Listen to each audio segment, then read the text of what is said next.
No, you didn't bring that good food up in here like that. Oh, look. We didn't know you wanted some chicken. We wanted to go get some chicken. Hey, You want some? Come on, man. I ain't Is it chicken on the stick? Yeah, from next door. Oh, wow. Where was that? Hey, how you doing? You're welcome to finish it off. Hey, we about to go live. I'm sitting here eating some Evers chicken on a stick from the Mega Evers. No. Charles. Evers Cafe and Lounge. Yeah. Right next to WMPR. You will get fat and happy over there for $6. They got this whole chicken on the stick. Well, it was all chicken on the stick. Before I got hungry. Yeah. But this is wonderful. They also deliver. Oh, they deliver for $5. Is that right? Where else can you buy something in Jackson and get it brought to the house for $5? Pig ear sandwiches $1, smokes $1. Man, if I buy a pig ear sandwich, it's gonna be rough. You buy pig and sandwich. Hamburgers, wings, omelets, breakfast all day. Oh, breakfast all day. All day breakfast. Hey, I get some salmon croquettes. We got a great show lined up for you. I like that. We got, what's her name? Oh, she's not speaking. Did I come? The artiste. We're talking about our artwork. She's sitting in the car. She might look, come on out. Well. Big shout out to Mr. Handy playing that brown liquor music. He got that brown liquor music over there. We got a minor in the room, Handy, so keep the music. We ain't gonna give it under the brown liquor. As long as we don't give it under the brown liquor, we all right. There you go, man. Hey. My big mama say, I am who I am, teeth and tongue. Now he love Nora Jones. I love Nora Jones too. There it is. That's it, Handy. There you go, Handy. I ain't had one of these. We got a great show lined up for you. We got my sister, she come in and talk about this poem. She lit us on fire, about 6 months ago? I had folks calling me for 2 weeks behind your last poem. It was suspended for this election, right? So you went back to that special place and you got something to hit us with next, right? No, it was right up, that was what we talked about. What we talked about on air. At the federal court, suspended it for time in North Carolina. I remember reading it. Because you know they didn't talk about that too much. That didn't make the mass media. Pressed it down. Oh no. What's it? Your governor already said that the election is rigged. Facebook. They think it's already rigged. They think they're gonna lose. Yeah. Was rigged in 01. It's always rigged when they lose. Who that is? Facebook, we about to go live in 2 minutes. Mike, we already live. Radio. Oh, on the air. On the air. I'm gonna lose my plate, man. I'm gonna be hot if I lose my plate.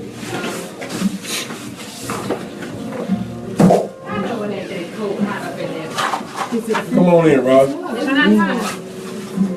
Oh, okay. I was just trying to make sure y'all was all right standing over there like he having a hot plate. No, she gave me this and I did it. We'll be eating that good old Evans chicken on a stick. I know that right. You ready to go sleep, ain't you? Look, he needs something to drink. I don't know how he makes it. Hey, we got you on Facebook. What do you see? What's going on? Hey. Somebody interpret that. I get you. Got you. I'm running for it.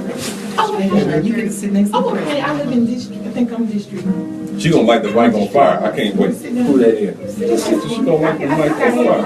Because we have 2 reads, I think, rather than Like, if everyone would turn their phones on silent and vibrate, I really appreciate it.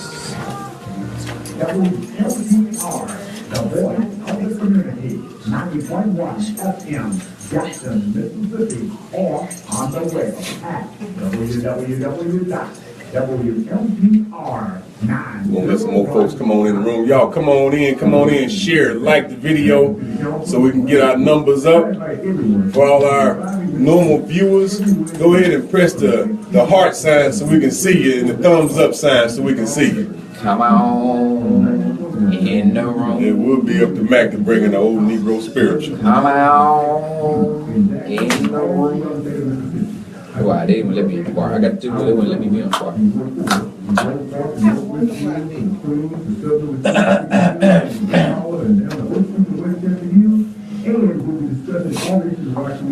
Because our city has indefinitely been defined. We talk about these buildings. talk about solutions so we can all move forward together. From the city council meeting to the business community, all of it, we're talking all of it, every Wednesday from 6 to 7 p.m. Yeah, I see you there, sister. Welcome to the show. I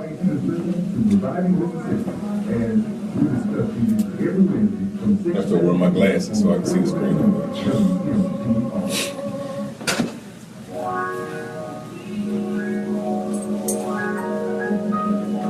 Education update. You want to do the phone first, or education update first? I'm gonna do the sister first. Home. So I'm saying, you got a poem. Yeah, homework to do, right? That's right. It's school. So she a freshman in college. Oh, you graduated? Yeah. Oh, okay. I'm thinking. So we know you didn't get your graduation. What? Okay, that means you need to come back and get your graduation. Get you a chicken. I'm on a stick. granddaddy graduation. I'm a granddaddy giver, right? You gonna get some cash. That never go out of You style. don't go out style. Never go out of style. Never. I appreciate it, man. Thank you. We're talking about counting first. First thing we talking about, he ate this half a chicken with no water, juice, Kool-Aid, nothing. I had a kind of parents that said, eat your food up before you drink it. And then you died So taking you get trained. No, we don't flow on water. We flow on meat. I can even drink.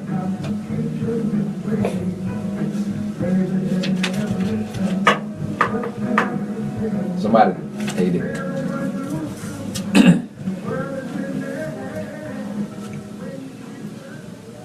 Good evening, everyone. Welcome to the Reviving Mississippi Show. I'm your host, Dekeither Stamps. We got our co-host here, Mr. Mac Epps. How you doing, Mac? I'm doing good, brother. How about yourself, man? Oh, I am good. You look sleepy over there. I just got done eating some of the most wonderful food from Evans Cafe right next door to 90.1. They got this chicken on a stick. Yeah. My gosh. I'm telling everybody, go on over there and check out the creation of Mr. Evans and Miss Wanda Evans. What they put together over there is some kind of amazing.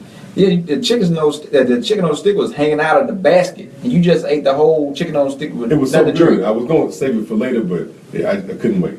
And he's I had 12 minutes before the show. I had to just go gonna get it. Now, so if you fall asleep in the middle of the show, we know what happened to you. That's right. Okay. I died happy.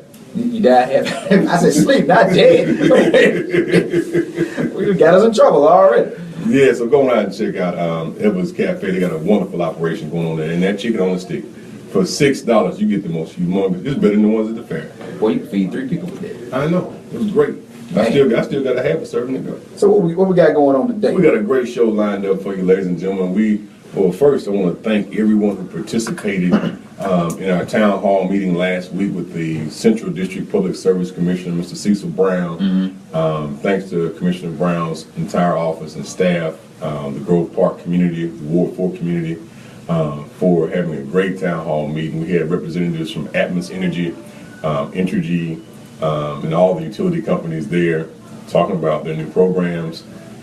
We even had a representative from the city of Jackson there to talk about programs in the city. So I appreciate everyone for coming out and then showing people the good things that are going on with these utility companies and understanding the vital role of the Public Service Commission. So thanks again to Commissioner Cecil Brown for coming and educating us on that.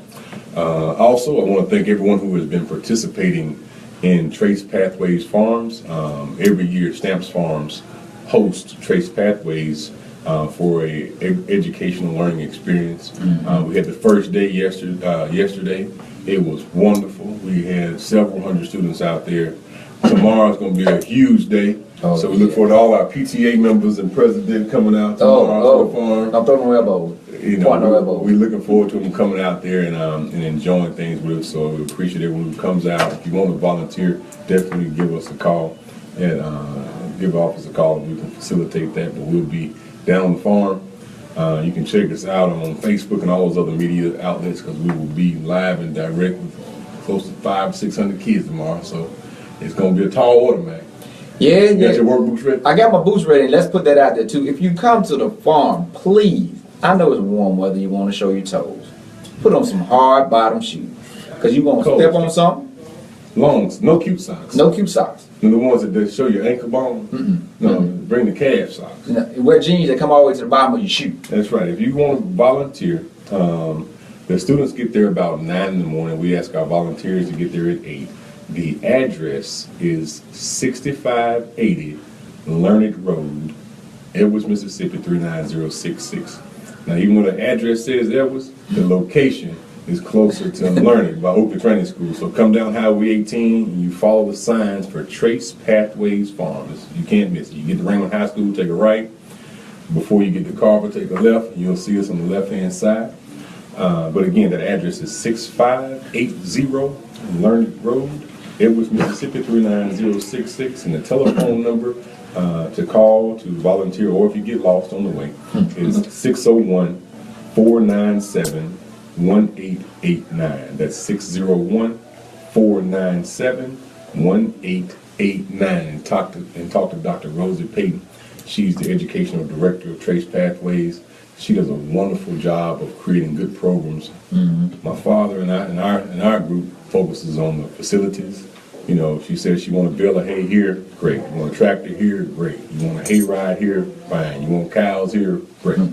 And she provides the educational component that the students greatly need. She takes what they're learning in the school system this week and ingrains it into the programs that they put forth. So we'll have a great time tomorrow. If you also would like to, if your church group wants to come out on Sunday evening, they're going to have a nighttime hayride. So you can give her a call and she can schedule that. Again, that number is 601-497-1889. That's 601-497-1889 to schedule some time for your church group to come out on Sunday evening and enjoy a nighttime hayride. And then we're going to wrap it up on Monday. It's our last day. We'll have several hundred more students from JPS and Hinds County out on the farm. So we look forward to, for that. So if you want to volunteer for any of these things, to help us facilitate these things, we definitely need volunteers. That allows us to do more and serve more students. So, and again, I want to thank Alcorn State University for bringing their equestrian exhibit. They bring the alpacas and llamas out there, and goats. The Natural Science Museum brings their reptile exhibit. Yeah. So I appreciate everyone for participating in that endeavor. But first and foremost, Mac, What we got? why don't you bring up our first guest? All right, our first guest is no stranger to the show. A while back, we had a group of seniors from JPS who came on and expressed themselves on the air about what they thought. A lot of times we don't listen to our youth and we wonder why they don't listen to us. So this sister now has started her matriculation period through college. She's a graduate now of JPS. Let's get a round of applause for the graduate of JPS. That's right. She is now a freshman at Hinds Community College, and she is here to share some poetry with us. So now introducing Miss Faith. All right, dear. So tell us about where you are now, where you journeyed a little bit since you were here before. All right, so you transitioned. Yes. So how's the transition going to college? It was tough at first, but I had to keep what was important in mind, and I got through it. So it's pretty good now. So you got your initial dose of growing up, Yes. with adversity. Yes. So we were talking before the show, and you have put to pen some of that journey. Yes, I have. So tell us a little bit about the piece and share it with us. All right, well, for starters, it's about when the world closes in on you and you have nowhere else to look. Don't be afraid to remember what's important, and you will get through it. All right. So, this poem's called Fly. Okay. Speak loud and clear. We want to Alright. capture this moment. Okay. She's given all that she had to them, and when she needed them the most, they all turned their backs. What a revolting sight, her wings dirty and useless, twitching under the sun, trying to roam the sky again. Why bother getting back up, for her wings are too bent and broken. She will lie there and die a sad and lonesome death. Or so they thought. She crawled little by little every day, gathering scraps of food to keep her alive, only to later find out that her wings had healed and they were stronger than ever. She could fly so high. She and the moon were close friends. All the others envied her progress, and they tried to break her once again, but this time she wouldn't break, for she's been to the top, and she knows that no one can bring her down. Wow. That's a great piece. So, take us behind the words. As far as comfortable to you, I know when you're a writer and you get to putting your heart and soul into some things, you know, it comes from a deep place inside you. Yes. So tell us a little bit about Butterfly. Okay, well, she was in a place where it was dark, and she didn't know where to look. She didn't know who to turn to. But she had hope. She kept hope alive. That's right. And eventually she blossomed, and she realized that even though things around her look dark, there's always hope there. So, you know, she knows better is going to come. Oh, good. So, how many pieces of material do you have? Have you written? I know it's a lot. Yes, I have a lot of pieces. I still have to evaluate them and make sure that, you know, I'm comfortable with them. But I do have a lot of pieces, but I feel like this one was the best one to share. I want you to share it one more time, because when people hear things the second time around is always much better. So read it one more time. All right. She's given all that she had to them, and when she needed them the most, they all turned their backs. What a revolting sight. Her wings dirty and useless, twitching under the sun, trying to roam the sky again. Why bother getting back up, for her wings are too bent and broken. She would lie there and die a sad and lonesome death. Or so they thought. She crawled little by little every day, gathering scraps of food to keep her alive, only to later find out that her wings had healed and they were stronger than ever. She could fly so high, she and the moon were close friends. All the others envied her progress, and they tried to break her once again, but this time she wouldn't break, for she's been to the top, and she knows that no one can bring her down. Well, thank you very much for sharing that wonderful piece of poetry and storytelling. And don't lose that. That's what I want to leave you with. Don't lose that. Continue to let that grow, because in society today, everyone's copying someone else. Keep your originality, keep your innocence, and you will definitely go far. So, any parting words? Not really. Just, I guess, keep hope alive, I guess. That's right. Keep hope alive. Well, we appreciate you, sister, and keep up the good work. And we want you to come back again. So when you get your next piece of poetry, come on back and we'll let you share it with the world. All right. All right. Thank you. I think that poem is very appropriate for all the things that have been happening, especially in our community of late. That no matter how other people, or how we might see it as being, that it's getting worse and worse, and it's a dark area. We have to continue not only to have faith, but also continue to work hard to change it. Because once you get to a certain point, and it's not almost like you have started to develop that indestructible capability of people can't bring you down anymore.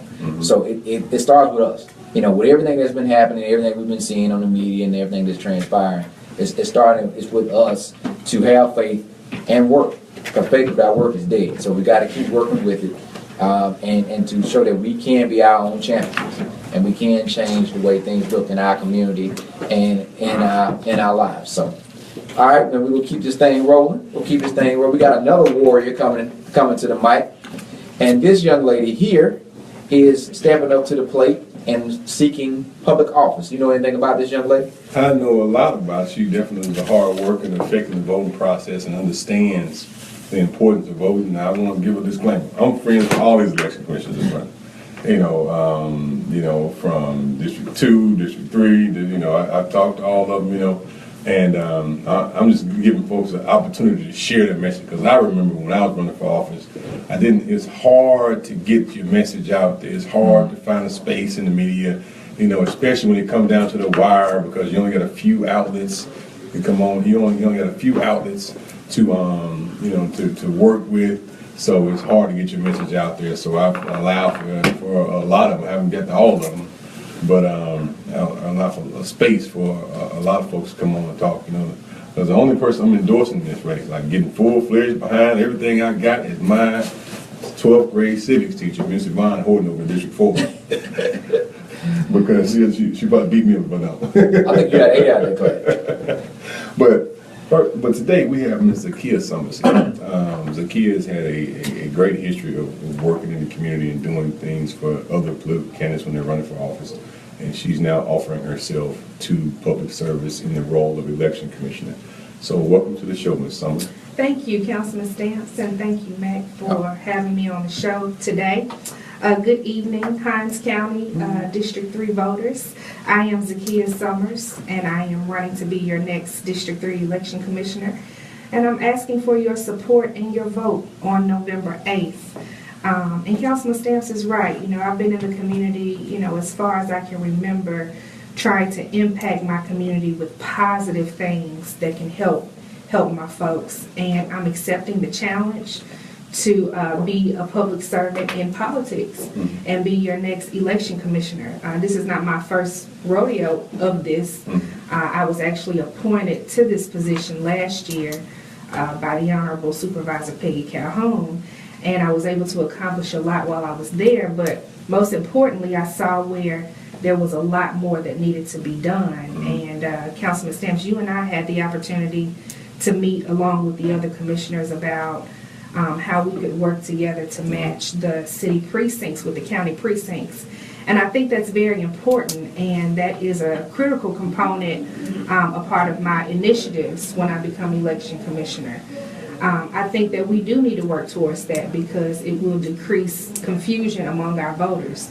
We need to expand accessibility to the precinct as much as we possibly can and cut down on barriers that would deter people from coming to the polls. So we know, you know, in some elections or in some precincts, voters go to one precinct for city elections and go to another one for county elections. And that can cause a lot of confusion because they will come to, you know, a county precinct ready to vote in a city election and can't vote and wondering why that precinct isn't open. And then it causes them to say, well, you know, forget it, I'm just going to go home. And we don't want voters to do that. We want voters to exercise their right to vote. So that is a piece of one of my initiatives. I tell you something that I was able to do on yesterday. I am a member of the Mississippi MedWeek Steering Committee, and MED stands for Minority Enterprise Development. And we gave aspiring, current, potential business owners, minority business owners, an opportunity to network with each other and to get some expert advice on how to grow their business. And I was there and I helped to introduce the program and start the program off, and I talked about how economic power is tied to political power, which comes down to the vote. But one of the things our expert panelists talked about for business owners is the importance of having a vision for your business, right? Right. And what a vision does is it helps people to understand where you're going. But it also has to be motivational enough to inspire people to stay along with you for the ride so they can help you grow the business. And that actually goes with, you know, voting. That actually goes with this position that I'm vying for. And so even before yesterday, I had decided that I wanted to set a vision for District 3. And my vision includes 4 critical components. They are, number one, 100% voter registration. We have a huge opportunity to register a group of folks who may not be engaged or educated in the process. We have 239 residents in Hinds County, I believe, and about 239,000. I'm sorry, 239,000, correct, and maybe about 130,000 people that are registered to vote. So there's an opportunity to engage people to register and become a part of the process. The second piece of that is 100% voter turnout. You know, you think back to District 72 election, where we had a very, very, very low turnout, although there are over 24,000 people that are registered in that area. Only 1,500 people came out to vote. And so we have to come up with innovative ways that will encourage people to exercise their right to vote and turn out for all elections, not just presidential elections, but local elections as well, because local elections matter. This is where we live, and we need to be a part of the process that impacts our own community. Thirdly, is contagious voter education and voter engagement methods involving every sector of our community, and that includes churches, schools, businesses, government, and families. You know, while I've been out on this campaign trail, I always make it a habit to ask people, hey, are you registered to vote? Do you know where you vote? To start the conversation and get people to thinking about the importance of voting. And then the last piece of this vision is to eliminate barriers and suppression tactics that prevent or deter citizens from exercising their right to vote. So, you know, I'm counting on District 3. We have 24 precincts in my district that cover West Jackson and South Jackson. I need your help in order to implement these initiatives for Hinds County so that we can take the Election Commission office to the next level, restore voter confidence, be proactive in what we're doing with engaging people in the process. And I'm asking for your vote. So when you go to the polls on November 8th, please remember Dekeither Summers for Election Commissioner. Okay, you got a caller. Hello, caller. Welcome to the show. What's your question or comment? I would like to say, Mr. Stamps, I'm a driver who brings people into the town for commercial purposes. And I noticed that you guys are paid the street. It would really be nice if we could get per street paid. When you bring a passenger in from our airport, the first thing they come into the city is per street. I understand there are other streets that you guys are paving, but per street would really mean a whole lot when a person comes into Jackson and their first impression is coming into the town, is coming over per street. We really appreciate you, sir, and thank you for your comment. And I'll send that message over to the council person for that ward. Thank you. Thank you, sir. And as we close up, tell us, remind us again what you want the people to do and when you want them to do it. And I got a few things to talk about voting as well. Absolutely. So let me just go through the precincts really quickly so folks know if they're part of District 3. The precincts are Precinct 21, which is Kurtz Fieldhouse, 22, Fire Station on Medgar Evers, 24 is French Elementary, 26 is True Worship Church on Clinton Boulevard, 31 is Johnson Elementary, 54 Hardy Middle School, 55 Police Training Academy, 56 Fire Station by the Zoo, 57 is Pecan Park Elementary, 59 is Fire Station on Lynch Street, 60 is Lake Elementary, 61 is Jane Avenue Community Center, 62 is Black's Chapel Church, 68 is Wilkins, 69 is Apostolic Restoration Ministry on McDowell Road, 73 is Key Elementary, 74 is Marshall, 76 Sykes Park Community Center, 88 is Westside. Hold on a second. If you're calling, call back. We have a little phone disconnect. You got a caller too. Okay, 89 is Metro Center, 90 is Woodville Heights Elementary, 91 Timberline, 92 Oak Forest, and a small portion over at Southwell Middle School. So again, I'm asking for the voters for their support and their vote on November 8th. Dekeither Summers for District 3 Election Commissioner. Hello, caller. Welcome to the show. What's your question or comment? Mr. Stamps, this is Michael Thompson. I'm from the radio. How you doing, Mr. Thompson? I love the show. I know you know who I am. You don't know my name, but I love the show, and I love how you're streaming it on Facebook. I need you to get some reality on something for me.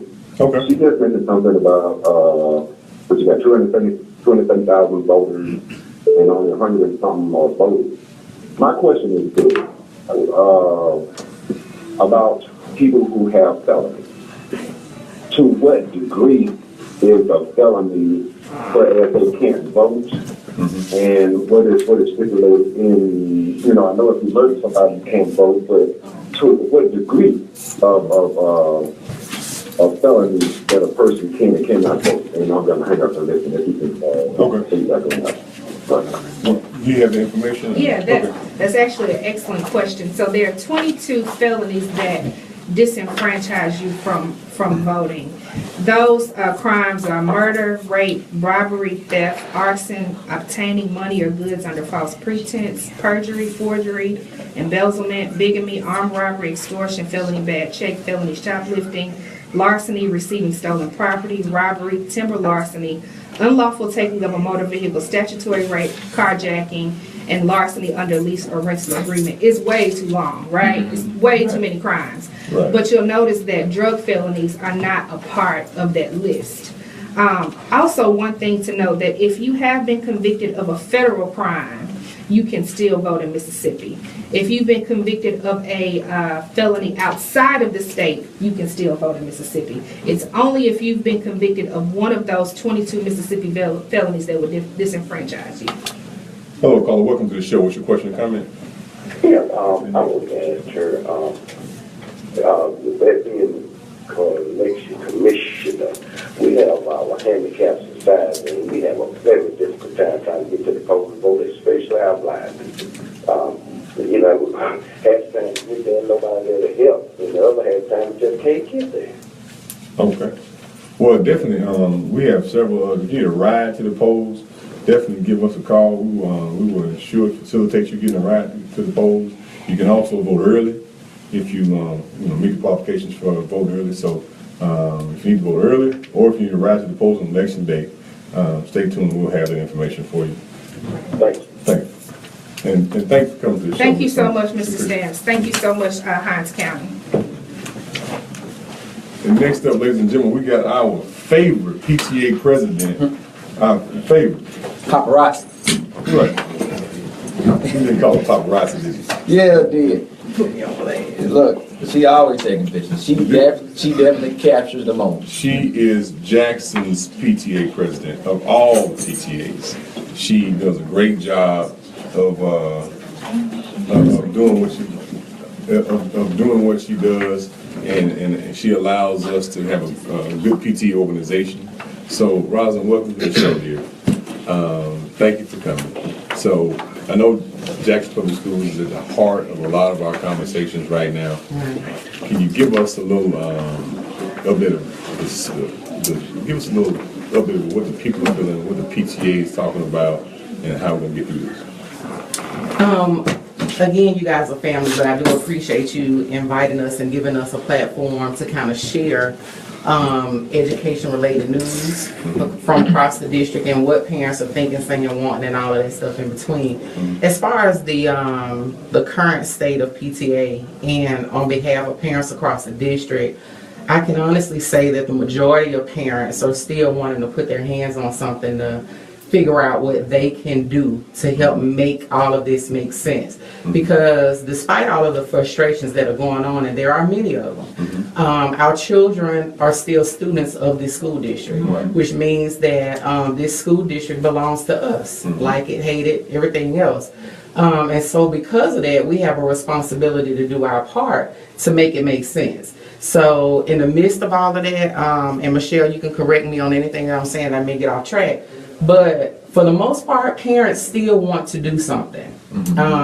We do have a lot of frustrations because some parents feel like we just don't know enough right now. Some parents feel like that even the part of the whole JPS thing that we do know about, that we're not hearing from the right people right now. Some people feel like that even with us hearing from the right people, there's so much more that those people could be doing right now. There's just so many emotions and mixed opinions about everything, and there is no question about the fact that we got a lot of work that we have to do. And that's even if all of this stuff had not surfaced over the last few weeks. We got a lot of work to do. So on behalf of the PTA, I think I would be correct in saying that for the most part, parents still want to do something.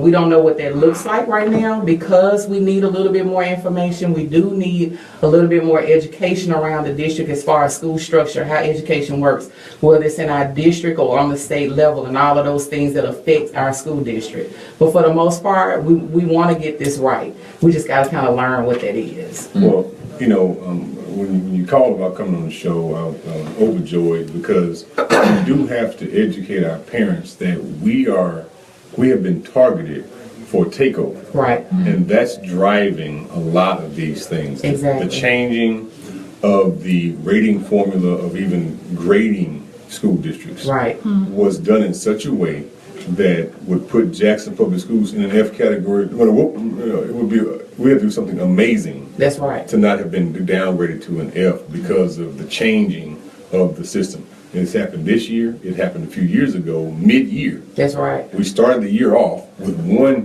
goalpost in place, but we started excelling by the first quarter, and they moved the goalpost mid-year And we can't adjust that fast. We're not a small district. That's right. When you move the goalpost after we kick the ball, that changes how our ability to operate. And so the goalposts have been moved again, and there are also things that we need to do internally. That's right. All right, so we need to do first thing as a parent. You know, there are several habits of a highly effective parent. You know, first, you know, is my child in the bed by 8:30 at night? You know, has my child done their homework? As a parent, we need to make sure that homework is good. That's right. And then classwork and test scores is if the parents can take over homework and say homework in my house, homework is no reason that homework is wrong. In my house, there's no reason. My child does it, I check it. There's no reason that homework should be wrong. That's right. There should be no wrong answers on homework. So the first thing as a parent, homework needs to be, you know, looked over and ensured it's correct. Then the child, I tell my children's principal that, you know, as long as I send you a well-disciplined child to that school, it's your job to take it forward. That's right. So I'm gonna do my part at home. Homework is gonna be good. Child's gonna be rested and attentive. And if we have a discipline problem, it's not your fault. It's my child. It's my fault. You know, even though I don't mind having, you know, paddling and stuff in schools, and I don't have a problem with it. I had you know, I had paddling in school when I was there. I did too. And it bothered me. You know, I kind of just fine. You know, I drank out of a hose pipe and didn't drink bottled water and all I that. agree. So I think with my child, we all right too. But as a parent, we need to make sure that we're doing our part. Now, structurally, we got some issues. That's right. And I brought you on the show just to hear your thoughts about it. So I ain't even tell you what I'm about to roll out there. Is I'm about to move the conversation about the structure of our schools moving back to the junior high system. We moved to the middle school system about 30 years ago. Yeah. We moved to the middle school system, and we've seen a decline. The junior high system, the 6th graders were in elementary. That's right. And the 9th graders were in junior high. When we started putting a 6th grade child in a junior high with children who have failed once or twice, and now that I think that has added to the mix. So yes, we got people problems, right, that we must address.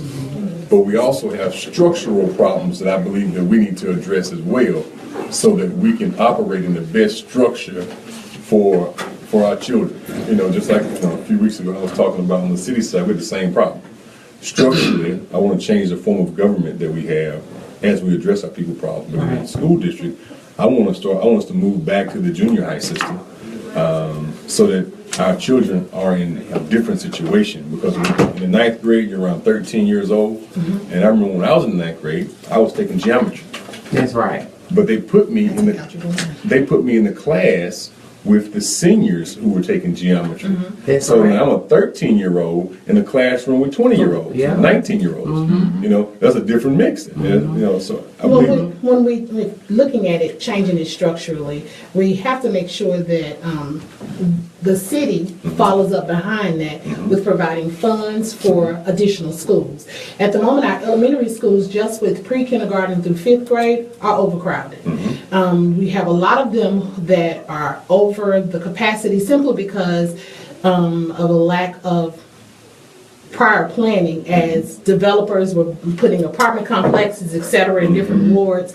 We did not look at, as we are putting more homes or more places for people to live, that we're going to have to educate those persons. Right. So if you want to change it structurally, which I feel is absolutely wonderful, because the maturity level of a 6th grader is still on the elementary level. Right. Now, by the time Christmas rolls around, they start to roll into somebody differently. The bodies are changing. Exactly. But if you're looking at changing the structure of the school system, going back to the junior high system, make sure that funding goes behind that as well. Parents can get involved as far as the way it is structured currently, by learning the rules and the regulations of your school, knowing your child's teacher. I was asked about a question about something that was on one of these Facebook Live groups that are on, and they were saying about the parent got to the parent-teacher conference and asked for the teacher that's name was on the list, and that teacher was not teaching that's their scholar, and so there was a problem with that. Why are we 9 weeks into the school year and we don't know who is teaching our scholar? So parents can get involved, and if you get involved, some of the at the bottom level and lay a good foundation, some of the upper level problems that we are having can also be addressed, because parents are putting their hands to the plow on the lower level and laying that foundation. You know, I totally agree with you. You know, my younger daughters are live in Alabama. I tell that teacher and principal, you call me. If there is an issue, you call me. And if Mac and those in the office know, I will get in my car and drive 6 hours to go see what's going on. Do I believe that? I believe every word. Every word. Yeah, if it's an issue, I'll be there today. Right? So, and your children need to know that that support's in place. Right. So, I want to encourage you to, I want to encourage the listening audience to get involved in PTAs. Give us I know they meet on a similar day every week around the district. Talk about if someone wants to get involved in the PTA, how they get in touch with the Jackson Council PTA, and get involved from that perspective. Parents in Jackson Public Schools, first reach out to your scholar's teacher, who should be able to give you information about the local school PTA. If you are not able to get that information from your child's teacher or the administration at the school, which as a vice president of middle schools, we are working very hard to make sure that all officers all school personnel know exactly what's going on in the PTA. If you cannot, then please contact Jackson Council at jacksoncouncilptsa@gmail.com. Our email address is jacksoncouncilptsa@gmail.com. And we will be able to provide you with the name of your president, PTA president, as well as some of your officers. And then please share that information with the administration of the school, because they should know all of that. Okay. Well, and they also have Facebook pages and all that. They really do a great job of, Matt called her paparazzi, but she really puts in a lot of work on displaying what's going on in the community, what's going on in PTA, and things that you're involved in. So, definitely tune in to the different outlets for conversation about the PTA and the school district, so you can get involved. There's some people who want to create new groups. Well, I'm a firm believer in the ones that are in place are structured to work. So let's support the systems that are already in place, because when you get too many voices in the room that's not structured, and it's hard to have a good conversation because you got 50 different groups. And if we just got a principal and a PTA president, and now we can sit down and we can discuss this group. So when I go to Timberlawn, I can sit down with the PTA president and the principal, and I can go to the PTA meeting, and now we can come to a decision on different issues that are transpiring. But when you have 5 to 10 different groups for each school, that further dilutes progress. I agree. So let's use these structures that are in place so that we can move forward and get involved in your PTA structures. We're out visiting them all the time. So any parting words y'all want to share? And may I add something too? And Michelle is real good about leading the cheer on this, but I do want to encourage the entire city of Jackson, and especially our JPS parents, not to give up on our school district. That's right. We got problems today, we had them yesterday, and we're going to continue to have them until we figure something else out. But I just encourage that in the midst of the storm, do not give up on the school district. Yes, we got some things we need to change. Yes, we got some other things we probably need to create and replace. We got a lot of gaps we need to fill. Make no mistake about it. But we cannot create such chaos in our communities that we're losing focus on what we really should be looking at. You talked about earlier about the moving target. There's no way we can possibly get this right when our target constantly moves. Right. That's another area I do believe our parents need to become more educated on. And those of us who are in the knowledge, we have to make more efforts to get those parents educated, bring them to the center of the room and help them to figure out what school structure really is. Because the truth is, a lot of parents really don't know. They just know based on what they see every day that something is wrong. Right. And then when voices come in, that creates more stuff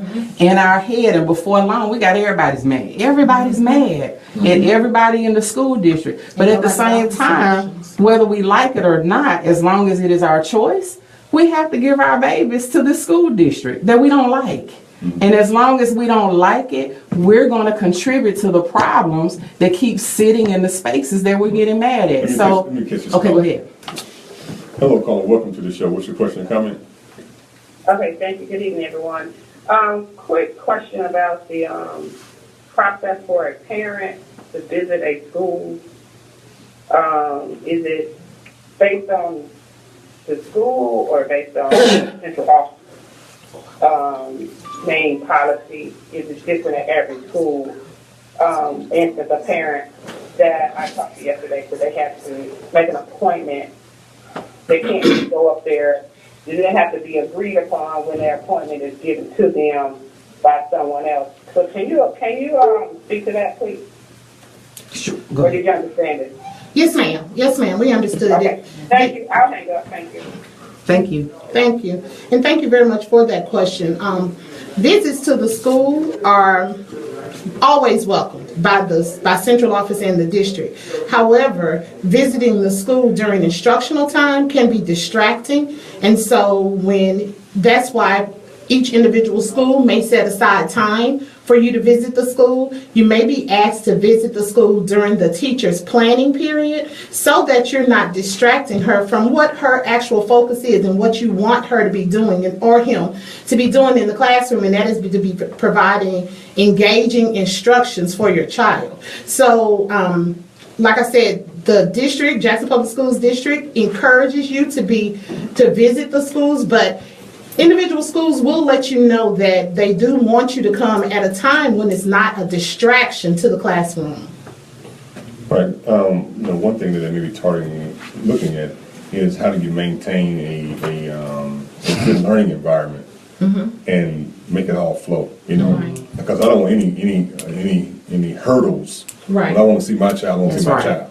Yes, So for me as a parent, I want to see my child, but you have to process that out and work it out. And that is true. When I visit the schools, I'm PTA president at one of the elementary schools, and when I walk into the building, the scholars go, "Hey, Miss Henry, hey, Miss Henry." So just imagine if just me walking in the building and they all go, "Hey, Miss Henry," if I were to step into the classroom to see what's going on, then they may do the same thing. Catch the scholar. Hello, caller. Turn your radio down, caller. What's your question or comment, ma'am? Yes, my student attended Jackson Public School, and he no longer attended. I had a problem. I was there at the school. I attended all the meetings. I did like everything. And I noticed my son was failing in 4th grade. I asked for help, what can we do to get him to where he needs to be. They just passed him on. He went from 4th to 5th, from 5th, and then he went to 6th. He was just passed on. I went to 6th grade, the teacher would call me and we'll go and see what was going on. And my son came home. He was failing. He had they can only put I think a 50 or 30 or something. They can't go no lower than that. And he came home a semester. He got 2 certificates, the 3rd term and 4th term honor roll. And I asked him, I said, "Well, where did this come from?" He said, "Oh, the principal called me in the office and they gave me the honor roll." So I'm going back and looking at my resources. And I'm like, okay, I'm looking at his grades. Ain't no way he made the honor roll with those grades. So I went to the school, asked to see what was going on. I could never get no answers. The counselor would never speak with me. I had set up meetings at the school with my son, and the assistant principal would cancel the meeting But he would tell the teachers that I canceled the meeting. But I never canceled not a one meeting. I would leave work from Lakeland to get back to the school so I can leave. I would sit there for hours, 2, 3 hours, and then he'll come home. You know, it was always necessary. So I just told myself, you know something, I'm just going to take him from here because it's not working. I mean, ain't nobody working with me. There's somebody trying to help me. But I'm noticing my son was failing. Caller. We do have your number, and we're going to get in contact with you individually because this sounds like it's going to be a longer conversation than what can be had during our airtime. Do you mind if we give you a call? Yes, ma'am. Okay, then we'll do that off air in just a moment. All right. Thank you very much, ma'am. And for all these cases, definitely give this what the PTA needs. They need to know the trials and tribulations that these parents are going through. That's why, you know, especially the PTA president, she needs to know. So when she's sitting at the table with the superintendent, she has actual case files to be able to stand on and say, I got 75 cases from 32 schools of these issues, and what are you going to do about them, superintendent and administration? That's why I want to use these structures that are in place, but actually put documentation in there so that these folks can be held accountable. You know, I'm all about accountability as the best support system. I don't need nobody to come preach to me and talk to me. I need to perform. We got 15 minutes left to go on the show, so give the contact information for Jackson Council PTA again. We can be reached at jacksoncouncilptsa@gmail.com. That's Jackson Council PTSA, all one word, at gmail.com. And our crew, we check email at least 500 times a day, so you can at least expect a response. I ain't lying. Expect a response within 24 hours, and we encourage everybody to reach us that way. Or if email and internet access may be a challenge to some families, please relay the message to your school leaders, particularly your PTA leaders, because by some means, somebody at your school will be able to get in contact with us. And when they do, we will certainly give you a response of some type. All right, well, thanks a lot, ladies and gentlemen. Thank you, guys. Next, we're going to have a wonderful young lady who is running for Court of Appeals in District 2. Miss Latrice Westbrooks to come on the show. I know we got a lot of folks coming on the show, ladies and gentlemen, but right now we got a lot of issues. Yeah, we're going to highlight these issues every week and as we proceed forward. So, first, welcome to the show, Miss Westbrooks. I know we got an important election coming up. Yes. So, what do you want the people to do and when you want to do it? Well, first of all, I would like the people to vote for me, Latrice Westbrooks. I am a candidate for the Mississippi Court of Appeals. The race is coming up in November 8th, is along with the presidential race. And of course, you just mentioned that we have a lot of issues. You have a lot of races. But not too many races on the ballot, if that makes sense. And I say that because you have more than just the presidential race that's on the ballot, which is going to be at the top. But you also have the congressional race, you also have the Supreme Court races, and you also have the Court of Appeals race. I am in the Court of Appeals race, not the Supreme Court race, but you also have other races on the ballot to include the election commissioners. So that's why I believe it's important for people to vote down the ballot. But while you're at it, I want you to vote for me, Latrice Westbrooks. Why you want to vote for you, Ms. Westbrooks? Well, first of all, because I believe I am highly qualified for this position. I've been practicing nearly 20 years. You, Councilman Stamps, know that we have also worked together, not only with the City of Jackson, but we've also volunteered together, helping people try to expunge their records so they can have a better quality of life and of living and be productive citizens. So I believe that gives me an insight, and some compassion that's needed on the appellate court here in Mississippi. Okay. So on November the 8th, ladies and gentlemen, Ms. Latrice Westbrooks is asking for your vote for a Court of Appeals, but definitely keep her and all these candidates in your prayers because they need it. Absolutely. Campaign is not an easy thing, even though I love it. I love campaigning. Because I realized that campaigning was the easy part. Being effective is the hard part. Yeah. Well, and I'm glad that you said that because once this is over and God says the same and the people elect me, you're right. The real work comes after that, and I look forward to that. I also want voters here in Jackson to know that Hinds County is a split county. I've got 24 counties in this race. and Hinds County is split. I have 14 boxes in the city of Jackson to include the Jackson Medical Mall, Walton Elementary, the fire station and library on Medgar Evers, Grove Park Precinct, Golden Key Precinct, Powell Elementary, Faith Presbyterian, Collins Funeral Home, Green Elementary, New Hope Church, China Grove, and Presidential Hills are also are all the boxes that are included here in the city of Jackson. And so I'm encouraging all of those voters to come out on November 8th and please vote for me, Latrice Westbrooks. And remember, don't go east, go west. Oh, wow. With Westbrooks. Thanks a lot, Ms. Westbrooks. You're very welcome. And we got one more wonderful young man. He came last week. He came back this week. He's been very persistent and very very thoughtful, and he's run his campaign. The young lady who came here earlier, they're running the same race. I don't feel as though they're running against each other. They're very honorable race, and I'd like to welcome to the show Mr. Jamel Clark. Thank you, Councilman Snacks. I really appreciate that. And competition is something that brings out the best in some of us and bring out the worst in some of us. I shall say that I've known Ms. Summer a long time. Ms. Summer was a member of my wife's Girl Scouts troop, so that's how long I've been knowing her. And she's a very nice young lady, very good parent, and a very good person as a whole. But I am Jamel Clark. I'm your current election commissioner for Hinds County District 3. I've held this position for 2 terms previously. I'm fulfilling the unexpired term of the last commissioner who held this spot. I was elected by the people in November 2015. I'm asking for you to send me back again to represent you for District 3 in this race. A vote for Jamel Clark will stand for certified competent leadership. Loyal to the Democratic Party, I am a Democrat. I'm a true Democrat.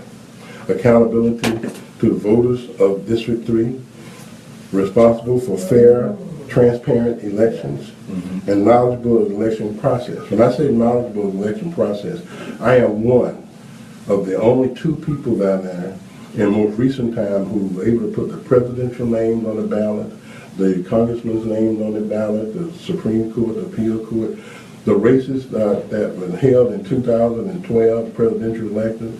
I was chairman of the commission at that time. And the responsibility of the chairman is to make sure that your votes get out, make sure that your ballots are printed, make sure that the absentee goes out on time. So this is a big responsibility. And I've been secretary of the election commission. I've been chairman as well. But my whole concern is that we have to have leadership. Voter apathy is one of the major concerns. I do believe that with my experience, I have proven myself. I've taken the vote machines out to the junior elementary schools and high schools. I've taken machines out to different organizations as far as fraternal and sorority organization, homeowners association. We're talking about things that I've done. And I've only done those things because I have the experience. Now, most recently, there was a unwritten policy that the machines couldn't go out to the general public. These machines cost about $1.5 to $2.5 million. Who paid for those machine council stamps? The taxpayer. The citizen does. Do you think the citizen deserves the right to see these machines in their capacity of educating them to the machines, or training them how to use them? Well, that wasn't done since 2012 up until a couple of weeks ago, when I contacted the Attorney General's office and wrote a letter to the Hinds County Board of Supervisors explaining, in my opinion, I think that the taxpayer has a right to them. And the Attorney General's office said as long as the machines are going out for training and educational purpose, there was no statute that prohibit the use of machines to the general public. They bought them, they paid for them. They're their machines, they're not mine, they're not ours. They don't belong to the circuit clerk's office, they don't belong to the Hinds County Election Commission, they're public machines, and I believe in that. My vision for District 3 and Hinds County as a whole. Now, we provide more voter education. People talk about poll workers and poll training. I spent 3 weeks, 2 commissioners, James Reed and Commissioner Rose, in intense training. We train about 11 of them through certified, competent leadership that we get trained every January for 4 days of intense training. We pass this on to the poll workers and the poll managers, so they're trained properly. We have electronic voting machines. The Election Commission is now, and has been more in the history of the commission, has been electronically. We got electronic poll books that have everybody's name, every registered voter throughout Hinds County. And matter of fact, if you want to look at the other parts of the county surrounding, but this is just how we have mechanized and we have automated the commission over the last several years, and I'm glad to be a part of it. I was the very one who pushed for new voting machines for Hinds County, in 2012, 2011, and 2010. I am not a stranger to this position. I've been running elections and certified to run elections since 2003, way before I even thought about running as election commissioner. I've worked with the Hinds County Democratic Executive Committee. I've been party chairman, I've been development chairman, I've been election chairman of the Hinds County Executive Committee for several times. I'm a part of one of the biggest studies in history for African Americans. I'm chairman of the outreach program for the Jackson Heart Study. I have participated in the workforce development and from the finding jobs and coming to the state of Mississippi. But I am Jamel Clark. I'm Hinds County Election Commissioner. I'm asking for your prayers and your vote on November 8, 2016. And please get out and vote. Take somebody, bring somebody. This is too important for people to sit home and have voter apathy, be couch potato on election. Thank you so much. It's vitally important, and this election coming up is vitally important for us to get out to vote, because the Supreme Court has basically ripped apart the Voter Rights Act. Everything that the Civil Rights Movement fought for was in that Voter Rights Act, and they ripped it apart. And these election commissioners are the ones who are going to hold the fabric together. Next week, ladies and gentlemen, I promise to you that we won't have any guests next week. We're going to talk about these, a lot of issues that we haven't talked about, but we wanted to give some light to several issues that we have and bring the people who are part of those processes. We're going to wrap up with a few announcements. Brother Nelson, you got an announcement to make? Yeah, I appreciate your time, Councilman Stanton. Let me say something right quick to the people. It's very enlightening to see you at the City Council mission and the thing that you're doing there. People, please don't forget, coming up on November 18th, we'll be having our 3rd annual Officer Recognition Program, and that'll be sponsored by the victims of violent crime. We'll be at the Jackson Medical Mall, 6:30. What we're doing is we're honoring the dead through the work of the living. It was a previous to Detective Eric Smith Award, but we've had 13 officers murdered here in the city of Jackson and Hinds County. So it's just right, in order for us to do the appropriate thing, is to recognize all of these officers, honor them, and those outstanding officers out there that put their lives on the line every day to protect we the citizens. We ask you to come out and support what we're trying to do.